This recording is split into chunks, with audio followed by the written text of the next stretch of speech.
Warning: this episode contains spoilers for the Life is Strange and mature content. This video is a summarization of the events in Life is Strange Episode 3. Not everything from the episode is shown here. Play the game to receive the full experience. Thanks to Sparks from Accidental Games for giving permission to use his footage in the episodes. Check out his channel in the video description. In the previous episodes of Life is Strange. Whoa! It's called film Little Pieces of Time. Because Max wants everybody to see I'm how so hip she is. sick of people trying to control me! Don't ever touch me again, freak! It totally makes sense. You hella saved my life. I think it's awesome you set a tongue record on video. You're going to be sorry someday. And there she is. How are you doing, Max? Hi, Joyce. I am so sorry about William. I have great memories of him. That was his gift to us. Wonderful memories. Let's talk about your superpower. Hey, it's Thelma and Louise. You're my business now. That's Rachel's bracelet. Why the fuck are you wearing her bracelet? You want me to cut you, bitch? Please, step back. You're kidding. Put that down. Please, get me out of here! Max! Nobody cares about me. Nobody.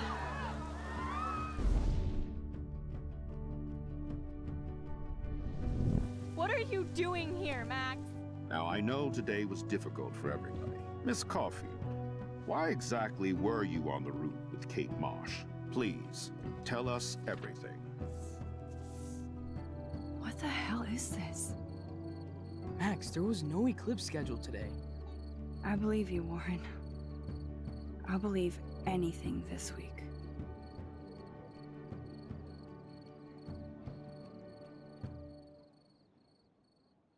This episode starts with Max waking up from a nightmare based from the previous episode, Kate's attempted suicide, whether it was a success or failure.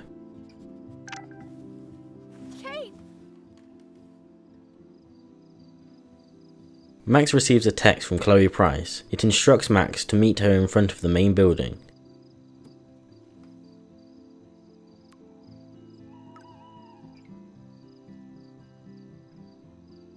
Max makes her way out of her room and towards the exit of the dorm. Okay, this is scary dark. Let there be... On the way, she can talk to people about the events of the previous episode. Better than Kate. I just can't believe she would even attempt suicide. After leaving the dorm building, Max heads towards the main building. On the way to the main building, Principal Ray Wells is struggling to get into a door. He seems to be drunk. If Max gets caught by Principal Wells, he will talk to her for a bit, sharing his woes before sending her back to bed. You're not supposed to be outside your dormitory at this hour. You know that. I'm sorry, Principal Wells. Max must get past him before he turns around, or rewind time to send him back to fumbling with his keys, before he turns around. Set of keys on me. Max the Ninja strikes again. After Max meets up with Chloe, she tells Max that she has stolen David Madsen's keys, and suggests that the two of them snoop around Principal Wells' office for more information on Nathan Prescott, Kate Marsh, and Rachel Amber. Look at all the trouble dropping in Arcadia Bay. At this point, who gives a fuck anymore? We're in it to win it, Max. Lead the way. I'm so glad you're my partner in crime. As long as you're my partner in time. Insert groan here. While heading to the front entrance to the main building, the two girls hear Victoria Chase and Mark Jefferson leaving, and talking loudly. The two girls quickly hide and listen to their conversation. You know, it's not been a good day for Blackwell. I know this has been an awful day, and you can talk to me anytime, Mr. Jefferson. Thank you, Victoria. I'm glad it had a relatively happy ending. I don't know what I would have done if... Victoria thanks Mr. Jefferson for helping out that night, and then attempts to blackmail him into choosing her photo for the Everyday Heroes contest he is officiating. How does this affect the Everyday Heroes contest? The contest will go on. I just won't be representing Blackwell at the event this year, thanks to Max, who claims I enabled Kate Marsh's trouble by merely listening to her. Unfazed by this, he tells Victoria to never try something like that again, before heading off to where he is staying. Just imagine if you picked my photo, though. We would have to spend a lot of time together. That could be fun, don't you think? I'm going to think that you didn't say any of that. You might as well choose me. Otherwise, I might have to tell people you offered to choose my photo for favors or something. As a favor to your future, I'll also ignore that undisguised threat. This conversation is officially over, Miss Chase. I suggest you go back to your dorm now. Wait! I only... Are you fucking kidding me? Once the coast is clear, Max and Chloe head into the school. Let's go find out.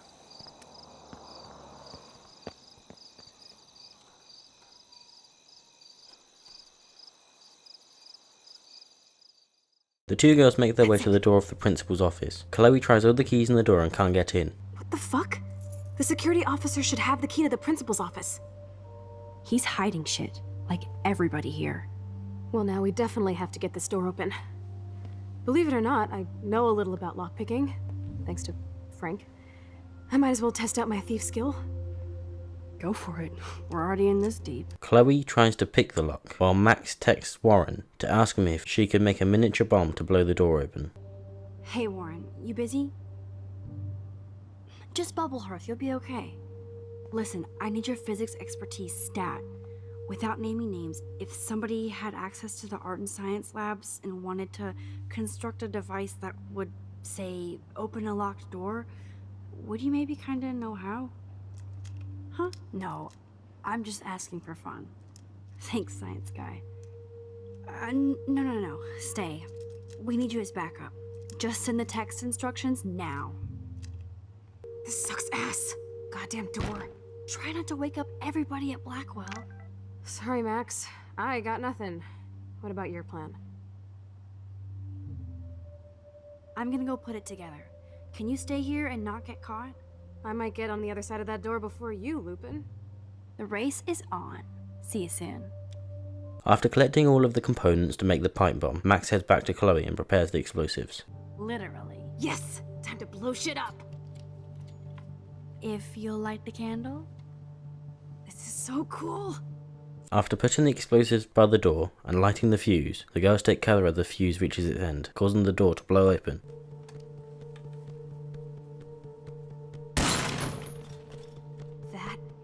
After a few seconds of celebration, an alarm sounds and Max must act quickly. Oh, we are toast! Here comes the whole Arcadia Bay Fire and Police Department. So what should we do? Max runs into the office and then rewinds time to before the bomb was set. From his side, she unlocks the door to let Chloe in. Cheat with her rewind. Oh, this is bullshit. Fuck you, door. Welcome to my domain. You are magic! I have no clue how the hell you got in there, but you did it, sister.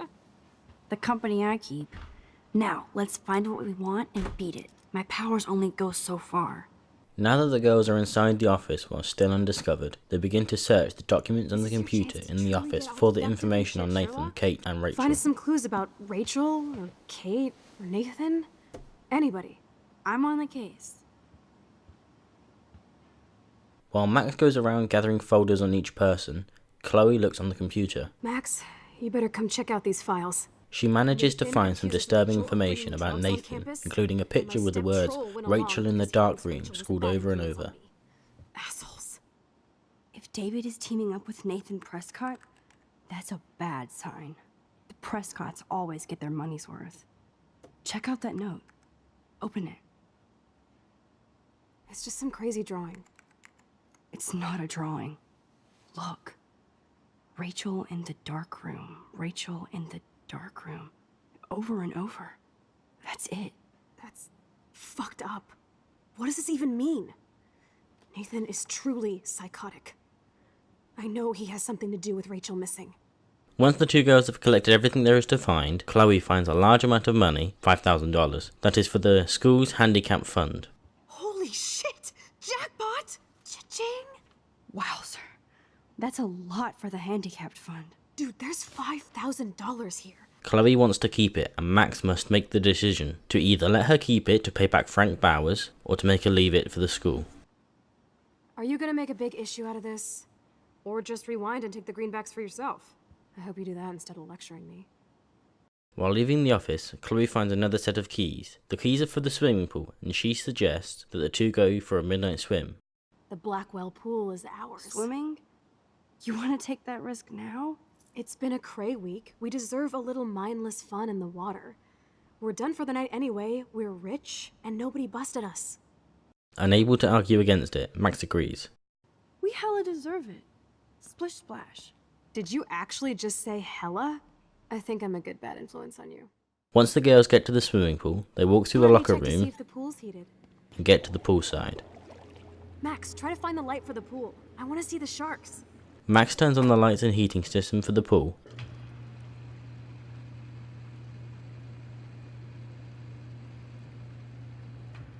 And both girls get undressed and get in.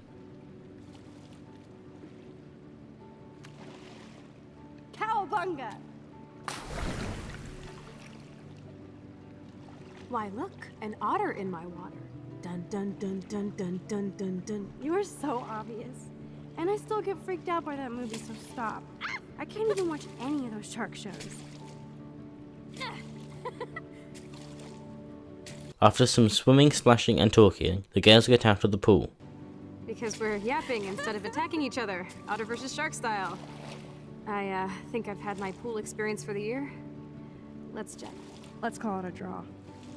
I'm gonna freeze my ass off when I get out.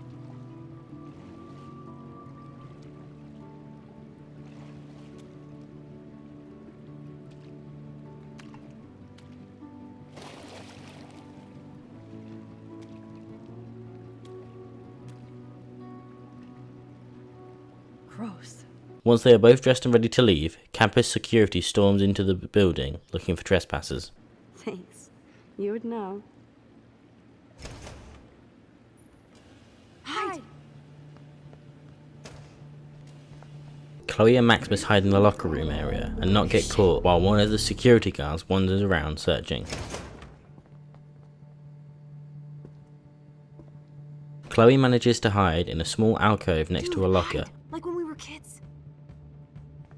while Max must quietly sneak around the lockers to not get caught by the guard's torchlight. Who's here? I got a flashlight and a stick. After the security guard moves out of the locker room without finding the girls, Max and Chloe leave the building through the front entrance. Let's bail.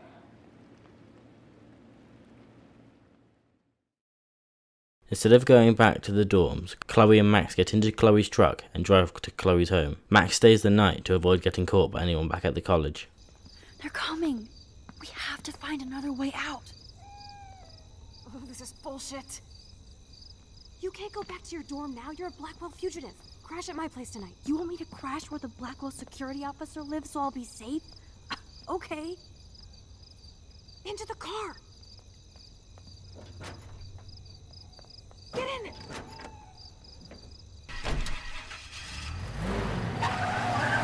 Later, fuckers! Max, you rock! We are so fucking awesome! Yes, we so are. The next morning, Max wakes up in Chloe's bed.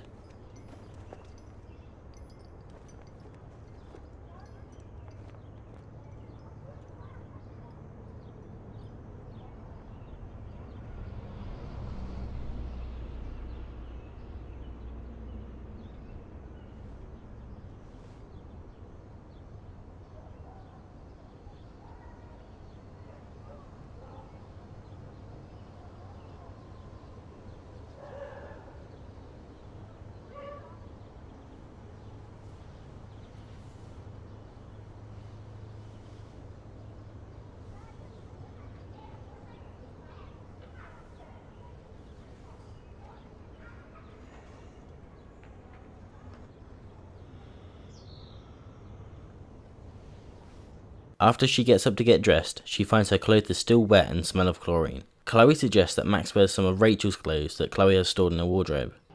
Hey, there you go. Rachel left a bunch of her clothes with me. She's your size. But not quite my style. Max is unsure, so Chloe attempts to encourage her by daring Max to kiss her. You can always rewind back to your chlorine brand t-shirt and generic jeans. You suck. I like my shirt and jeans. But it would be cool to try on Rachel's clothes, just to see if they fit. Stop second-guessing yourself, Max. Put this on and let your inner punk rock girl come out. You can afford to take chances whenever and whatever you want to try. For example, I dare you to kiss me. What? I double dare you. Kiss me now. If Max goes through with the kiss, Chloe is surprised and she claims that she will text Warren saying that he doesn't have a chance with Max. Damn, you're hardcore, Max. Now I can text Warren and tell him he doesn't stand a chance. Unless he's into girl-on-girl action. You're such a dork. If Max refuses to go through with it, Chloe will claim that she will text Warren that Max is saving herself for him. Not that easy. Oh, like I am? Just admit that you already macked on me, then used your rewind. Now I can text Warren that you're saving yourself all for him. I am so going to best unfriend you for that. Max then goes downstairs, where Joyce Price is preparing breakfast. Max is able to immediately talk to Joyce to progress the plot, or she can interact with the answering machine, which has a message on it. Listening to the message will reveal that someone saw Chloe's truck leaving the school the night before, and phoned to let David Madsen know that she had been there. Last night, around the time of the break-ins. What? Give me a call soon. Are you in trouble again, Chloe? Don't you sleep? Max can now rewind time and delete the message before anyone listens to it, saving Chloe and Max some hassle. Goodbye, message. I think Chloe has earned a break from all this bullshit. Max goes to talk to Joyce, who first mistakes her for Rachel. I mean, Max. Oh, you startled me. Well, you fit those clothes well. Thank God you're not a hellraiser like her or Chloe. After some brief conversation, she asks Max to help her prepare breakfast by gathering some ingredients. So this time you can help me with the ingredients. I need you to grab me the actual eggs and the bacon. After Max has collected them all, Joyce finishes making After all breakfast. these years and everything that's happened, it's great to see you and Chloe together again. While Max is eating, Joyce fetches an old album full of photos from Max and Chloe's childhood. Ah, made me remember so much. I know these photos don't measure up to your work, Max. While looking through it together, Max and Joyce come across a picture of William Price, Joyce's deceased husband and Chloe's father. It was taken with the camera Chloe gave to Max in episode 1. Picture with his instant camera. Oh, it was the last picture he ever took. He had his car out right after this, and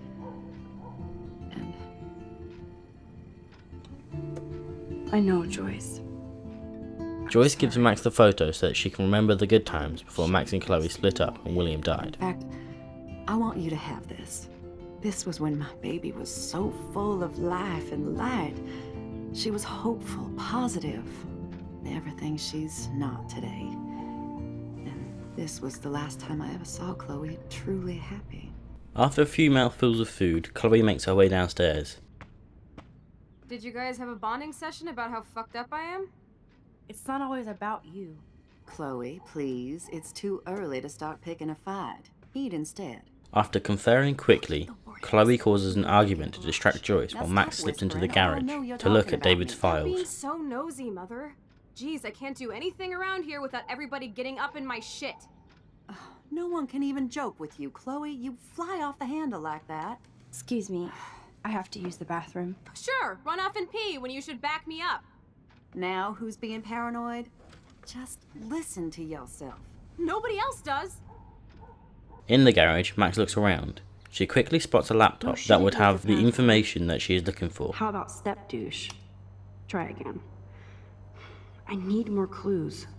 So she searches the garage for any information that could be a password. After finding the password in David's car, Max logs onto the computer and finds information about David's surveillance on people like Rachel Amber and Kate Marsh. Once Max has all the information she needs, including that Rachel was romantically involved with Frank Bowers, she heads back into the living room. Back in the room, Max makes her way to Chloe so that she can tell her what she found. As she explains it, David walks in the door. Nice breakfast. David, you back already? David is in a bad mood, going on about Blackwell students being vandals and the vandalism that happened the night before. What happened? Some little shit-ass punks broke into the swimming pool. This is what happens at these PC bullshit colleges. Entitled students taking over the campus. Do you know for sure it was Blackwell students? Who else would do it? And I'm gonna An opportunity arises, so Max and Chloe reveal that David has been spying on students at Blackwell. Joyce, surprised and disgusted, tells him to leave the students and Max alone. Like he spies on all of us here. Don't start, Chloe. Not now. Yeah, I'm just always starting shit, right? You're a total paranoid, David. Not now, Chloe. You used to call me a loser for getting kicked out of Blackwell. So who's the loser now, David? Who haven't you accused or harassed? Between your investigations into Rachel and Kate, what have you done besides get in trouble? Max now has a choice. She can either side with David and defend his surveillance, Listen! We don't know that David did anything, and nobody has any proof against him. As far as we know, it's Nathan Prescott who's the real threat so far. I would cut David slack here. Oh, would you? How generous, King Max. So suddenly it doesn't matter how shady David has been acting, or that he keeps all those weird files on your classmates, or how you're always going off on how creepy David Enough! is. I don't want anybody being accused of anything. There's been too much of that crap going on around here lately, and I don't want it in my home today. Well, I agree with that. Now, if you all don't mind, I'd like to forget about work and sit down and eat some of this incredible grub. I have to take a dump. Are you coming, Max?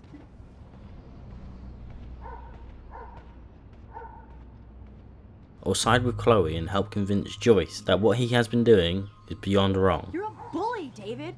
I saw you harass Kate Marsh when she was going through hell. You could have totally helped her. Everybody at Blackwell is a suspect to you, except for Nathan Prescott. That's why the students and faculty don't like you. You even hit your stepdaughter. I do respect your service, but you don't respect anybody. Chloe was doing drugs. That's illegal. So is spying on people in your family and at your work. Why do you have photos of Kate Marsh and Rachel Amber in your files anyway? What? Is this true, Max? Yes, David. Why do you have these files at all? I find this very disturbing. I do not have to take this kind of interrogation.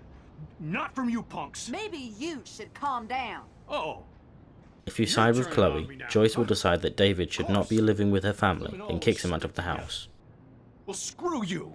David, you better go to a hotel until we figure this out. You can't kick me out of my own home. It's my home, David, paid for and in my name. You know the law, right? Oh, I thought I knew a lot of things. Like when I'm outflanked. Have a nice day. Chloe, for once, just please shut up. If you side with David, he will thank Max for the help, but warns her that it is his family and not to get involved. Joyce will thank Max, but Chloe will be displeased and ask Max to rewind time. Thanks for letting me down again, Max. Why can't you just rewind so I don't have to see you defending that asshole? Once that is over, Max and Chloe leave the house, and while in Chloe's truck, Max tells her about Frank and Rachel. Chloe doesn't believe her, and to prove it, she plans to break into Frank's RV to look through his stuff for evidence. Being more than friends. Right, no way, Max. She was just posing to tease Frank. If you're not gonna believe me, why don't we check out what Frank has in his RV? What's that gonna prove? Frank has Rachel's bracelet. What else does he have in there? Motherfucker better not have anything. For his sake. Once they arrive at the Two Whales diner, they walk over to Frank's Frank RV, gets so wasted, and between he them they come up sometimes with a forgets to plan. lie. While Chloe looks for something to distract Frank's dog Pompidou, Max goes into the diner to get the keys for the RV from Frank. Chloe, I got this. I'll be right back. Don't let my epic plan get in the way of yours. I'll try to scrounge up a Scooby snack to distract his mangy mutt.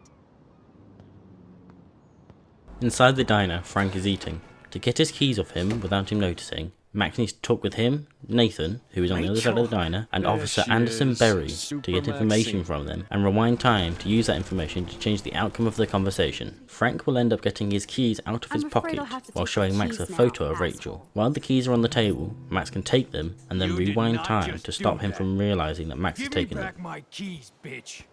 Give me my keys now.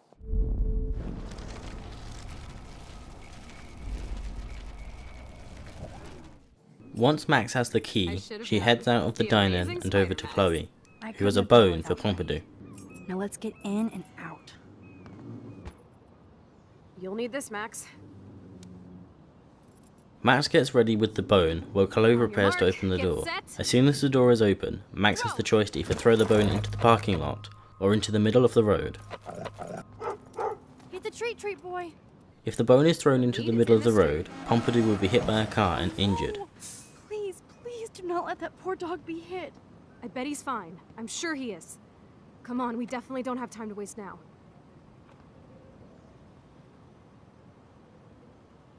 whereas if the bone is thrown into the parking lot, Pompidou will remain unharmed. Get the treat, boy! I think we just made that dog our bitch. Get it? Now we can snoop in peace, but let's not waste time. Once in the RV, Max and Chloe split up to search the place. While Chloe searches through Frank's computer, Max looks around his bed area for any documents and other I things. thought my room was a shithole. You're not a creepy drug dealer. Frank has issues, but he's not creepy. While looking around, if Frank took the gun in the Presto, previous Chloe's episode, gun. Max can find it and take it back here for Should Chloe. I give it back to her?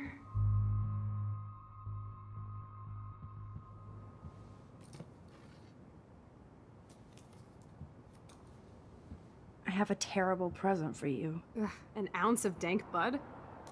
Oh, you so rule, Max. Thank you. I feel so much better now. You better bring it back to David right away. Yeah, sure. I'm on it.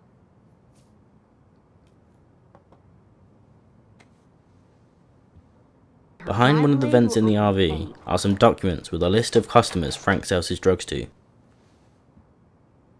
as well as letters and pictures of Rachel and Frank. Max brings this as evidence to Chloe.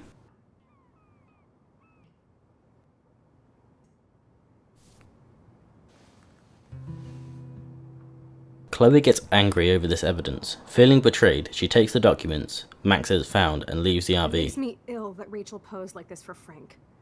I wrote him love letters. I can't believe she was banging Frank. Rachel straight up lied to my face. Why didn't she say anything? Because she knew how you would react. And she wasn't much of a friend, huh? Just another person who shits all over me. Why does everybody in my life let me down? My dad gets killed, you bail on me for years. My mother gloms onto stepfucker. Now Rachel betrays me. Chloe, Rachel is missing. Nobody betrayed you. Bullshit. Who hasn't? Fuck everybody. Chloe!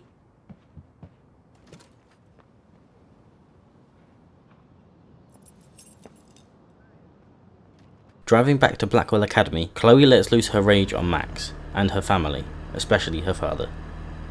Chloe, you can't keep blaming me and everybody for everything wrong in your life. It's so not fair. I gotta blame somebody, otherwise it's all my fault. Fuck that. Grow up! God, you're not the only one in Arcadia Bay with problems. Kate Marsh almost... Yes, Kate Marsh almost killed herself. Such sad, okay? That doesn't make me feel any better about my fucked up life. Get it? So who do you most want to blame? My fucking dad, of course. Hello? You blame William? Really? Yes, I do. Damn right. He chose to go out that door and leave me forever. Chloe, your dad didn't choose to leave you. I know that, Max. My mom actually blames herself. Just because she wanted a ride home from work. Sometimes, even I blame her. No, you don't. Yes, Max, I do. Do you know what it's like to wait for your father to come home when you're a kid? And he never does? No, of course not. But I was with you that day. It was just a terrible accident. I wish that made me feel better. But ever since he died, my life has been dipped in shit. You don't want to hear this, but you're still here. Alive. With me. And that is no accident. You're right. I don't want to hear this. Chloe, I can't do this out on my own. I need you with me. And Rachel needs you.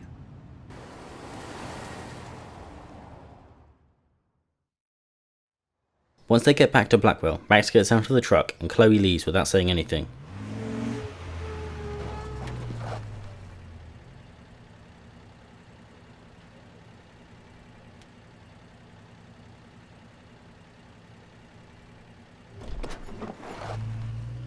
Max heads to her dorm, full of thought.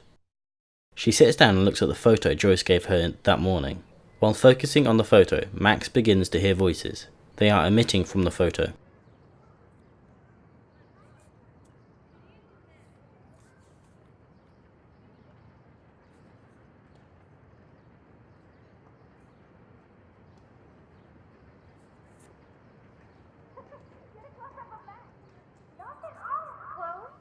Oh my God.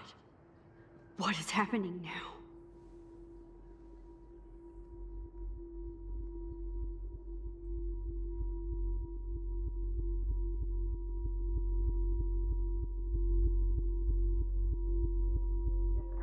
Time for a picture.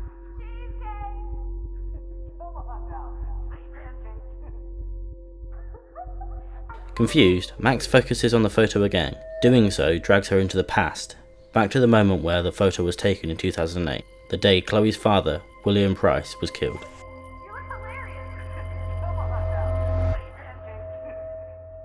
Max realizes that with her knowledge of the future, she may be able to change the past so that William survives.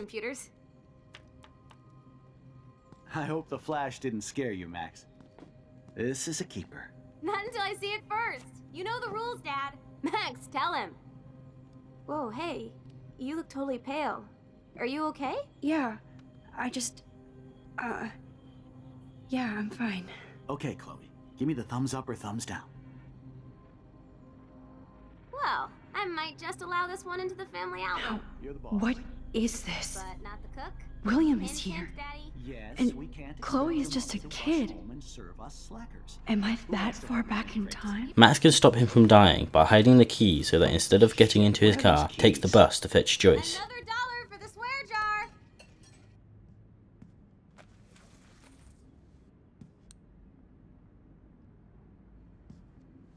I know I had those keys right here. I know it. Forgot all about you, little buddy. Release the keys. Of course. Last time I ordered from Spy Guy Electronics. You can take the bus, right? The stop is right down the street. This I can do. Good call, Max. Once William has left for the bus, time will go back to how it was. Max, you are being so fucking strange. You feel okay? Chloe, I am awesome. We are awesome. With the past changed, Max has been put into an alternate timeline.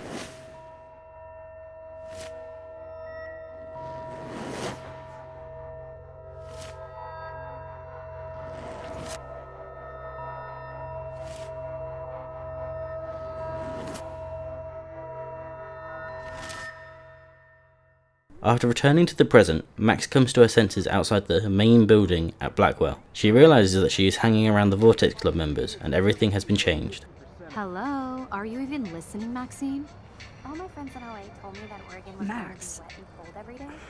Never Maxine. I know. Sorry, Mad Max. You're not pissed at me, right? Right? Do you want to go hit the girls' potty and smoke a peace pipe? I think Max is high. She's acting like so weird. You cool, Max? Nobody listened when I said we shouldn't let her in the vortex. Courtney, you don't want anybody in the club. Like whatever, bitch. Max gets on a bus and makes her way to Chloe's house.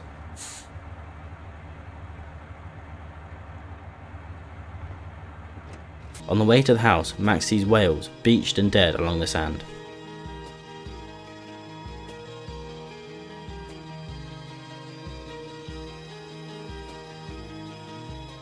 Once she gets to the Price household, she knocks on the door. William Price answers, surprising and pleasing Max. William is happy to see her and calls for Chloe. Max Caulfield. Taking a break after taking Seattle by storm, huh? We thought we'd never see you again after you left for the big city. No. I'd never do that to Chloe. Speaking of, I know she's been dying to see you. Hold on. Chloe! You have a visitor! He moves out of the doorway, revealing Chloe. She is sat in a wheelchair, with pipes and tubes coming from her.